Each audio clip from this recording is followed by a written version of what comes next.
Seattle Seahawks take on the New Orleans Saints at home tonight. Can these 2-4 Seahawks keep it together in yet another primetime game without Russell Wilson and Chris Carson, the heartbeats of this team? Can Geno Smith step up tonight, or will Jameis Winston's efficiency in the ground game with Alvin Kamara tire out this Hawks defense? We have a lot to talk about, a lot of fantasy players impact tonight, so let's get into it. Starting with the quarterbacks, Jameis Winston is averaging about 170 passing yards per game. That's second last in the NFL. So he's reined it in a bit under Sean Payton's passing offense, but he's passing with the highest levels of efficiency he's had throughout his whole career, just a lower volume. Seattle's giving up a league-high 433 yards per game. They're 20th in overall points allowed.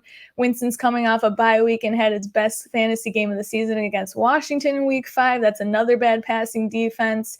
He was able to put up 279 yards, 4 touchdowns, 1 interception, and 1 fumble. I think we see efficient Jameis tonight. With Taysom Hill and Deontay Harris out, though, the Saints skill players are going to have to step up for Winston to have a good night. Geno Smith on the other side of the ball. He was sacked 5 times last week. The Saints defense has intercepted about 9 passes already this season.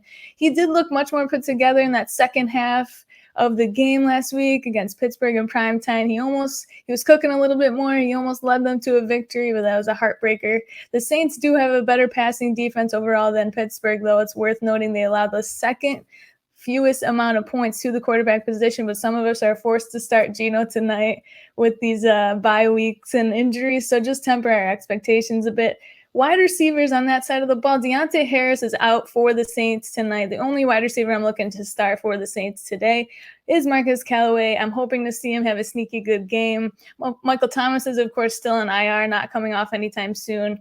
And in week 5, Callaway had 8 targets, turned it into 4 receptions for 2 touchdowns. Seattle ranks 24th in pass DVOA metric, allows the 9th most PPR points to opposing wide receivers. This is a really good matchup for Callaway on paper. He's worth a start due to that projected volume. And again, against another bad passing defense like Washington from week 5.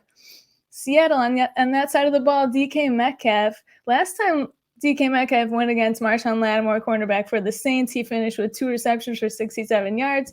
Respectable, but nothing crazy, though Metcalf has come a long way since that start. Of course, you have him in your starting lineup. He's averaging 6 targets and 78 yards the last 2 weeks with Geno Smith. He's serviceable with Geno in the lineup. But Tyler Lockett, on the other hand, 17 targets over the last 2 weeks. He was only able to haul in 7 of those targets for 92 scoreless yards. He doesn't appear to have the same floor as DK Metcalf has with Geno Smith. I'm sitting Lockett if I can until I see him develop a better rapport with Geno. But, of course, you're probably forced to start him tonight, so fingers crossed there. Running back, same side of the ball, of course, Alvin Kamara is in your starting lineup. He's not having the season we all imagine he might have. 3.9 yards per carry, but he popped in a big way against Washington in week 5, 21 touches. That included 8 targets, logged 122 total yards from scrimmage, 2 touchdowns. That's exactly what fantasy managers had been waiting for. And Seattle DST, he now gets this defense giving up the 3rd most points to the running back position. We'll look for Kumar to have another great game tonight. Alex Collins on the other side of the ball for the Seahawks, banged up in practice this week. Didn't practice Thursday or Friday, but Pete Carroll said he looked good on Saturday and he will play. But worth noting, Rashad Penny, running back for the Seahawks, expected to return off of IR. Now, the fantasy community's been pumping up Rashad Penny for a few years now, trying to make him a thing. I'm not sure that comes to fruition tonight. Of course, we wish him the best. I'm still starting Alex Collins in some spots, as many of us are desperate from this week's bye players or players on IR, but New Orleans is giving up the 9th fewest amount of points to the running back position. With that being said, Collins' injuries and these backups, Rashad Penny, DeeJay Dallas, etc., I'm going to temper my expectations a little bit for Collins tonight. Tight ends, really not worth noting. Tight ends on either side of the ball.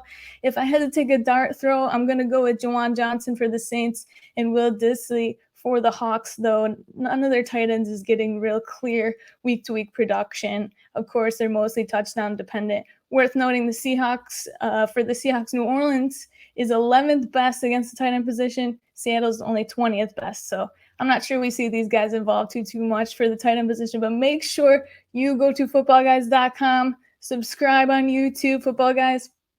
On the YouTube page, there are so many tools that you can use on our website: snap percentages, target counts, matchup dominators that you can sink your leagues if you subscribe to footballguys.com. Thank you so much for watching. Good luck with your matchups this week.